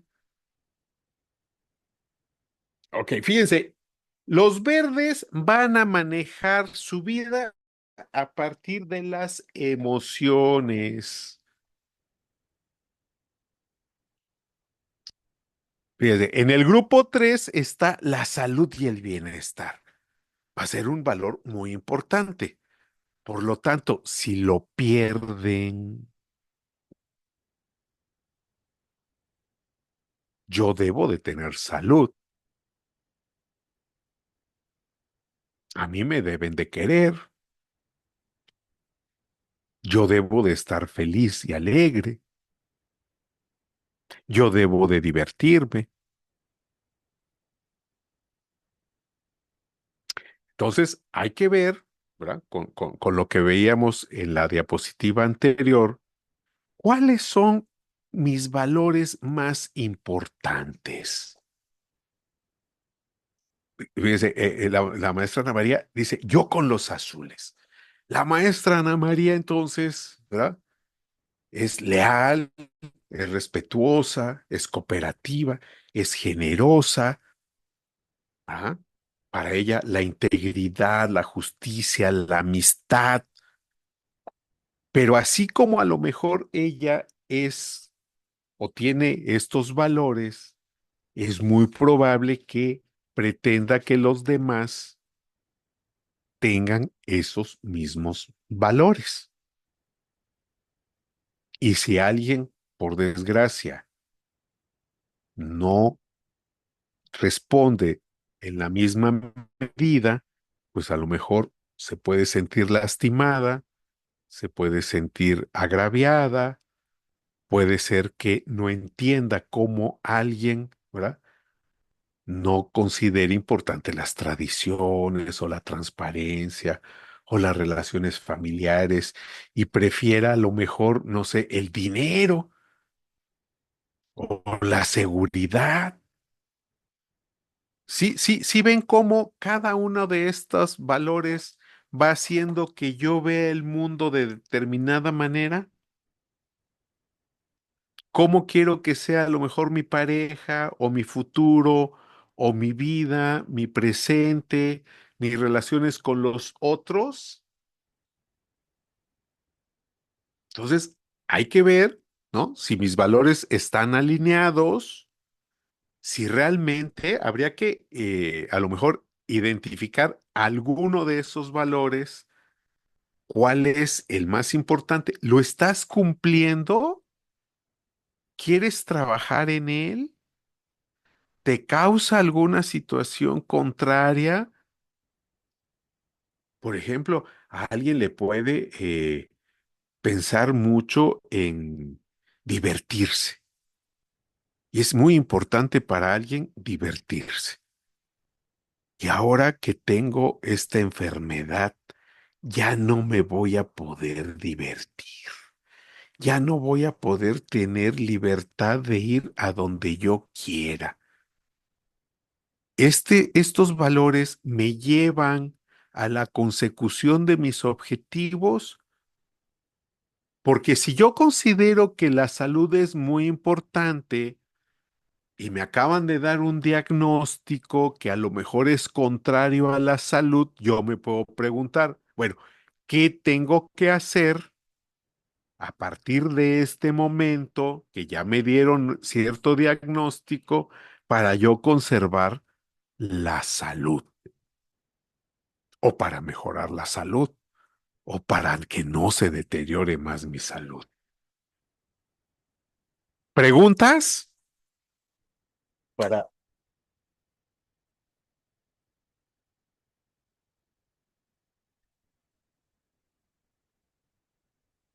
no, no sé si quedaron impactados, no me entendieron nada. Impactados, doctor. Sí, Doctor, más que pregunta sería como una consulta, entonces, en otro momento. Muchas gracias.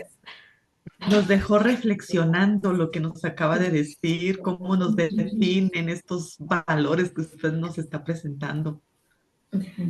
Sí, porque imagínense que alguien tiene como valor la puntualidad Ajá, se y frustra. los demás no.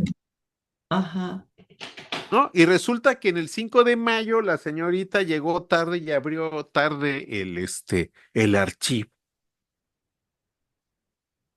No, pues va a ser un problemón, sí, ¿no? sí, es cierto. Va a armar ahí un problema, porque quiere Ajá, que todos sean, ¿qué? Puntuales, puntuales. ¿ah? Sí, Que hagan las cosas rápido, bien, que se organicen. ¿Cómo es sí. posible que la señorita llegue tarde? Ajá, ¿por qué llegaron tarde? ¿Por qué ¿Por, llegaron? por qué Todos llegaron tarde? debíamos. Claro, Ajá, ¿por qué a mí, no? ajá, ¿Por qué me hacen esto a mí? Entonces, es bien importante ir identificando cuando el paciente nos habla, cuando la otra persona nos habla, incluso lo pueden ver en los memes, ¿no? Es que a mí, si no me regalan lo que, o si yo pido lo que me tienen que regalar, ya no lo quiero. Anet levantó la mano. Escuchándole y pensando, ¿Qué Yo creo que pasa? es muy importante, son tres cosillas. Uno es que creo que es muy importante, si el paciente está quejándose, es muchas veces porque está inseguro, obviamente, y esta inseguridad pues no sabe a dónde, y más Sí, con esta relación con la familia, como sí. mencionaste, ¿no? Entonces yo creo que es muy importante que incluimos más los familiares, que no pasan estas cosas, como dijiste, el paciente muriendo y la familia todavía diciendo, ah, no, no podemos hablar de eso, ¿no? Creo que aquí se necesita ya pues más acciones que se deja un poquito afuera de, ¿no? Entonces, y los crónicos, ya sabemos, no se pueden curar, pero se puede controlar. Y si me deprimo, ya el control va a ser más difícil. La otra, la segunda es como la conciencia, ¿no?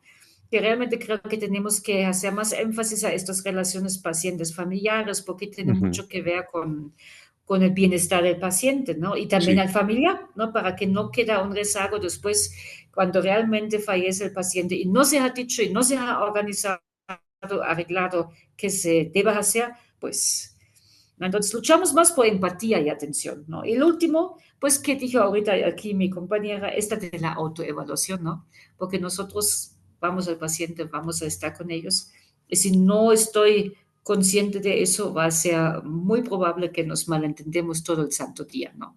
Entonces, la verdad, lo dejo así, pero tu presentación grita por una segunda parte, definitivamente. Sí, y fíjate que Este, aquí, ahorita con lo que sí, acabas de decir, Anet, es importante que yo también identifique cuáles son mis valores cuando llego delante del paciente, ¿no? ¿Cuáles son como mis creencias con relación a la salud, a la enfermedad, a cómo debería de ser la relación del paciente con su familia?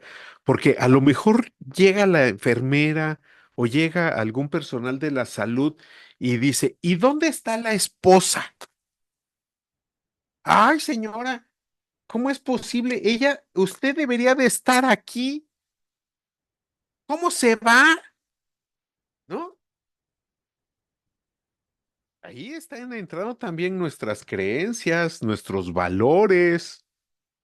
¿Cómo es posible que dejen al paciente? Deberían ustedes estar aquí al pendiente. No es posible que se haya ido usted a desayunar. Uy, la mujer llevaba 3 días sin comer, ¿no? Entonces también nuestros valores, ¿no? ¿Cómo interactúan en nuestra relación con el paciente y su familia? Por eso quise poner estos valores aquí, porque mucho de esto va a mediar nuestra relación también con el paciente. Y en el caso, pues, del cuidador primario, que pues generalmente es alguien que no, que,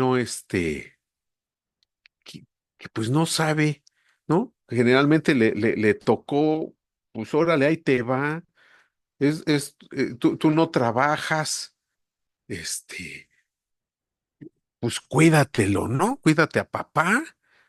Muchos hermanos a lo mejor se desafanan, algunos dan dinero, pero no llegan a cuidarlo y desafortunadamente cuando llegan a cuidarlo se enferma y entonces el cuidador, ¿verdad? Ahí el cuidador primario, pues tiene depresión, ansiedad, consumo de sustancias, problemas de autocuidado, ya no come, no se baña, no duerme. En muchas ocasiones se termina muriendo primero el cuidador que el cuidado, ¿no? Y pues en muchas ocasiones terminan claudicando familiarmente y alguien pues sale corriendo, se terminan divorciando. Hay que aplicar esta escala Sarit, ¿no? Porque bueno, va a haber una carga objetiva donde efectivamente hay un estrés financiero, hay restricciones de la vida diaria. Hace días alguien hacía una reflexión. eh, lo mando a ampliación de la conciencia, mindfulness, yoga, a un padre de familia, ¿no? ¿Qué le digo a un padre de familia que no tiene dinero, no tiene seguridad social, eh, no tiene empleo, perdió el empleo? ¿No? Es complicado, ¿no? Le hago reestructuración cognitiva cuando no tiene empleo, no tiene seguro social, el seguro no aplica. Es un problema también ahí, ¿no? Bueno, hay una carga objetiva y una carga subjetiva, que es el impacto emocional, esa incomodidad, ¿no? Derivada del cuidado, que pues va a perturbar tu vida emocional, social, financiera, física, espiritual del cuidador, ¿no? Que se encarga de la otra persona. Y pues hay que aplicarle ahí la escala, ¿no? Del cuidador de Sari, hacerle algunas preguntas, a lo mejor no se la aplico como las otras decíamos, le hago algunas preguntas, ¿no? Y pues hay que trabajar igual con identificación y modificación de pensamientos, hay que utilizar alguna técnica de distracción, el manejo de la catastroficación, pensamos que lo peor que puede pasar es morir. Habrá que trabajar con eso porque pues es algo que todos vamos a pasar por esto. No estamos preparados, nadie está preparado para la muerte. Sin embargo, pues hay que tenerla presente, ¿no? Hay que darle herramientas a los cuidadores en entrenamiento en relajación, en solución de problemas, en habilidades sociales y de autocuidado, ¿verdad? Ejercicios para mejorar sus aspectos positivos del cuidador. Es muy importante que el cuidador sepa hacer preguntas, ¿no? Es algo que aprendí a lo largo del tiempo. Hay que hacer preguntas cuando va uno al rezo, pues hay que hacer la pregunta, oiga, ¿me puede dar otro tamal? Bueno, pues igual el cuidador tiene que preguntar, oye, ¿hoy me puedes cuidar un rato a mi paciente? ¿No? ¿Qué pasa por su cabeza si yo le sugiero que salga un rato a distraerse, a visitar a algún amigo, a tomar alguna hora de descanso, a irse de vacaciones, ¿no? ¿Cómo se siente de pensar en eso?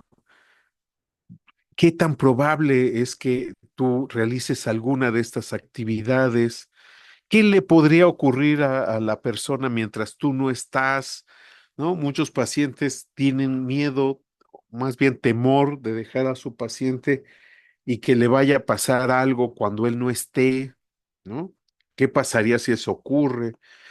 Entonces, al cuidador hay que cuidarlo, ¿no? Mejorar sus habilidades de autocuidado, manejar recordatorios, alarmas, por ejemplo, en el teléfono, dejar unos tenis a un lado para que los vea y que salga a caminar, eh, tarjetas de autoinstrucciones, esto es bien importante, ¿qué me digo a mí mismo?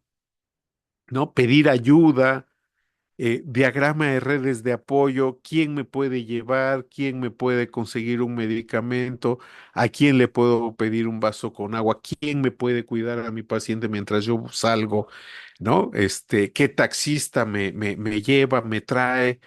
eh, y estas redes de apoyo, decíamos, en tres niveles, familiar, ¿no? Personal eh, e institucional, ¿no?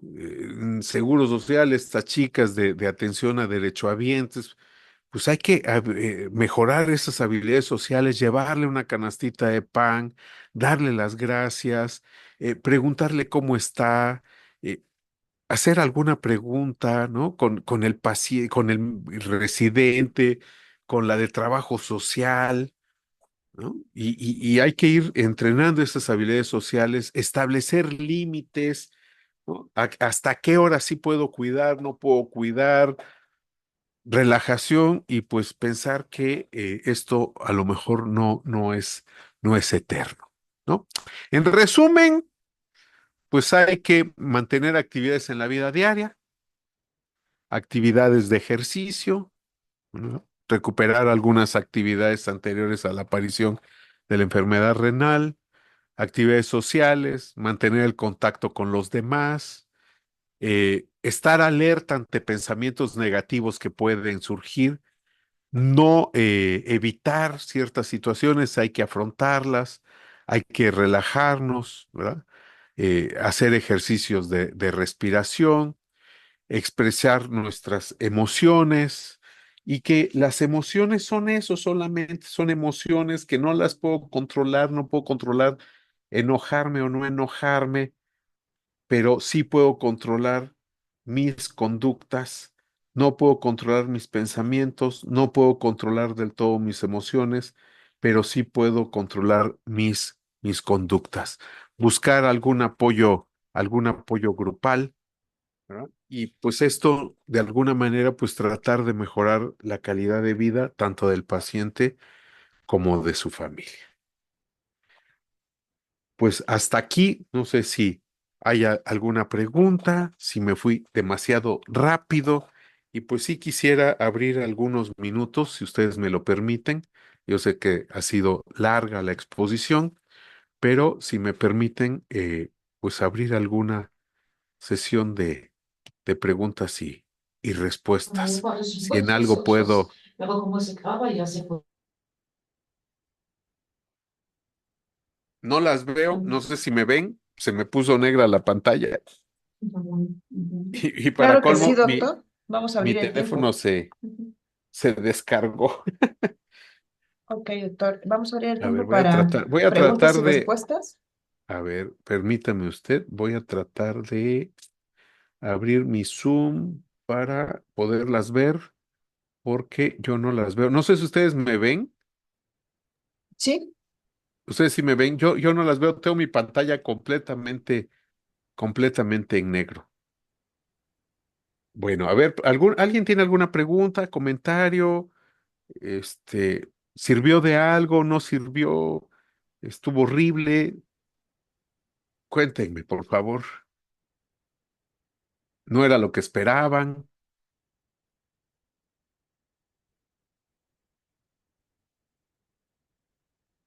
doctor, tenemos algunos comentarios. A Karen ver, sí. Trujillo, felicidades, doctor, excelente ponencia.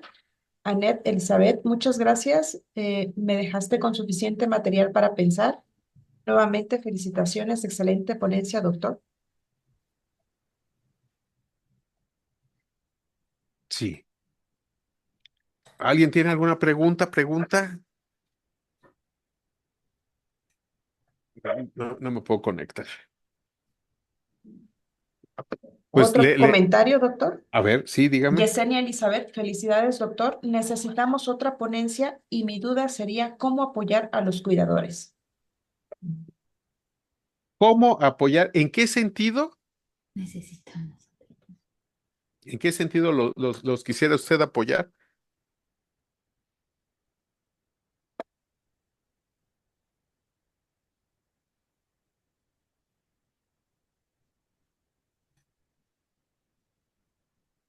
No, no las veo, por eso pregunto. Sí, aquí es bien importante. ¿Qué puedo hacer para apoyar a los cuidadores? Pues uno, que tengan alguna distracción, algún recordatorio de alguna actividad placentera. Es importante. Yo les voy a comentar de manera personal. Mis hijos decían que teníamos un asilo clandestino. Tengo tres adultos mayores, mi suegra de 89 años, mi mamá de 84, ya teníamos otra persona que ya falleció de 92 años. Y efectivamente al principio, pues yo no salía, ¿no? Pensar en vacaciones para nada. Pues estos recordatorios de salir, de caminar, de tener alguna actividad, de tener alguien que nos pueda apoyar en el cuidado, de repente nos echamos toda la carga nosotros, en muchas ocasiones por la desconfianza, y por eso es importante identificar esos pensamientos, a lo mejor catastrofistas, de que yo solo, y que me lleva a la ansiedad, porque a lo mejor por querer tener el control y ser perfeccionista, nadie más me lo puede cuidar como yo lo cuido, ¿no? Yo a lo mejor tengo el pensamiento que nadie más lo puede cuidar, y si yo quiero que las cosas salgan como yo quiero que salgan, yo lo debo de cuidar, ¿no? Entonces, sí, permitirse que el paciente identifique esos pensamientos, por eso esas preguntas que ponía yo ahí, yo le pediría que si pudieran compartir la presentación, se las hicieran llegar, ¿verdad? Porque estas preguntas son como clave para ver por dónde va, cuál es el temor, por ejemplo, del paciente, ¿no? De no ser capaz de cuidar al paciente, de que se vaya a morir y no lo vio y sentirse culpable, que hay que dar todo, incluso vender cosas y quedarse sin nada para no sentirme mal, ¿no? Entonces, una cosa bien importante, ¿cómo puedo apoyar al paciente que identifique esos pensamientos a lo mejor catastrofistas? Dos, que mejore su estado de salud a través de relajación, enseñarle relajación. Ese es un problema que en muchas ocasiones llego con el médico y el médico me dice, señora, relájese, ¿no? Por favor, señor, relájese, pero nunca nos dicen cómo, ¿no? Entonces puedo meter em, relajación progresiva de Jacobson. Hay otra que es la relajación autógena, que es un poco más complicada. Está la relajación con ensoñación. Le puedo pedir que busque en internet alguna música, algún sonido, alguna cuestión como de autohipnosis, ¿no? Que salga a caminar, que haga actividad física, eso es bien importante. Si puede tener a alguien que lo sustituya o que lo cubra en ciertos momentos para que vaya a tomar un café, se pueda ir a relajar, haga alguna actividad física, porque por desgracia pacientes, perdón, familiares o cuidadores que han cuidado mucho tiempo a un paciente y por desgracia por alguna circunstancia ya no lo cuidan por fallecimiento o alguna circunstancia, lo que hemos visto es que pueden desarrollar trastorno de angustia, ¿no? O ataques de pánico con el tiempo. Entonces, sí es importante que el paciente, el cuidador, perdón, se relaje, se tome su tiempo, haga actividad física, haga alguna actividad recreativa, que tenga círculo de amigos, estos recordatorios, ¿no? Sus tarjetitas ahí de qué es lo que se dice en estas autoinstrucciones, ¿no? Eh, es muy diferente decir yo debo de cuidar a mi paciente a yo quiero cuidar a mi paciente. Es muy diferente decir yo debo de cuidar a mis padres porque si no voy a ser un mal hijo, a decir yo quiero cuidar a mis padres porque eso me hace sentir bien, a gusto, ¿no? Entonces creo que de esa manera, ¿no? Estableciendo límites, ayudándolo con recordatorios, desarrollando otras alternativas de cuidado, buscando otros cuidadores que le permitan a él salir un día a la semana, tomarse unas vacaciones. Y yo creo que con eso podemos ayudar bastante a los cuidadores, ¿no? Recordarles que vayan a comer, recordarles que se vayan a cambiar, recordarles que lleven otra muda de ropa, eh, que lo que coman sea un poco más sano, ¿no? Yo sé que es complicado afuera del hospital comer cosas sanas, pero a lo mejor es un poco menos dañino un tamalito o unos taquitos de arroz con chile relleno que irnos enfrente al Oxxo a comer comida industrializada, ¿no? Entonces, sí, esos pequeños, ya desayunó usted, ya comió, ya salió un ratito a dar una vuelta, a despejarse. Mire, vaya usted, aunque sea a la dirección, y que le den 5 de tenme acá, ¿no? Eh, puede, pueden hacer la diferencia. Y yo sé que ustedes como enfermeras, como seres humanos, pues muchas de estas cosas, ustedes las hacen todos los días y creo que yo nada más vine a recordarles algunas cosas. Agradecerles Si no hubiese alguna otra pregunta o comentario, pues agradecerles su atención. Son las 8:04 por respeto a ustedes. Y si ustedes no disponen otra cosa, pues les agradecería yo eh, pues infinitamente sus atenciones. Muchas gracias, doctor. Es un placer haber contado con su presencia y su ponencia. Permítanme leer su reseña curricular.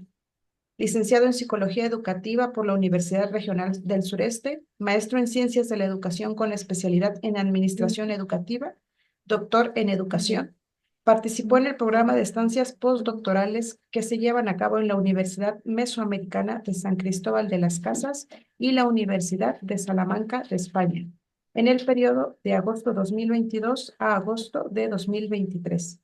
Desde 1989 ha impartido clases en diversos niveles educativos, catedrático de la licenciatura y maestría en diversas instituciones educativas de Oaxaca, Chiapas y Quintana Roo, con materias relacionadas con la cognición y la modificación de la conducta. Muchas gracias, doctor Abraham Jesús Álvarez Monterrubio. Oh, muchas gracias a ustedes. Agradecerles a quienes hicieron posible esta tarde este encuentro con ustedes. Muchas gracias, doctor. Nuevamente tenemos muchas felicitaciones y agradecimientos en el chat. Mencionan excelente tema, excelente ponente. Muchas gracias. ¿Solicitan más temas como este, doctor? Muchas gracias. Muchas Pues es gracias. cuestión de que nos pongamos de acuerdo. Ustedes pongan fecha y tema y nos ponemos de acuerdo. Muchísimas gracias.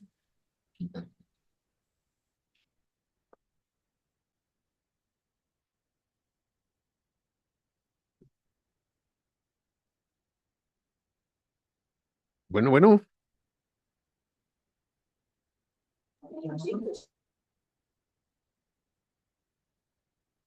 Permítame, doctor. Sí. Es que no las veo. Está en negra mi pantalla. Voy a ver si por último puedo entrar, pero Ok, Nosotros doctor, sí lo vemos permítame, muy para darnos bien. nuestro cierre formal, sí. llamo la presencia del doctor Jesús del Carmen Flores Rodríguez, nuestro presidente del colegio.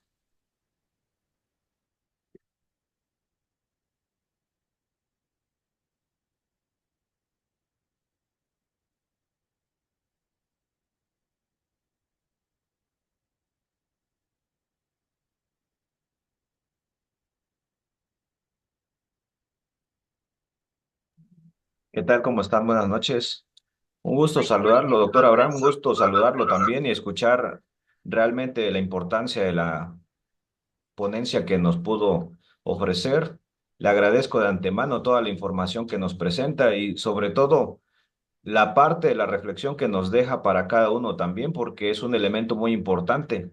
Dice por ahí Comenio que si no hacemos reflexión de la educación, no estamos haciendo realmente nada. Entonces, algo muy importante que deja tu tema es la reflexión. Agradecemos también a cada uno de nuestros participantes el continuar, sobre todo por los puntos de mejora continua. Afortunadamente, podemos decir que esta sesión fue todo un éxito y le agradecemos nuevamente y agradecemos a cada uno de los participantes. Esperamos poder contar otra vez con el doctor Abraham con un poco más de su sabiduría. Muchísimas gracias y feliz noche a todos. Muchas gracias por sus palabras, doctor.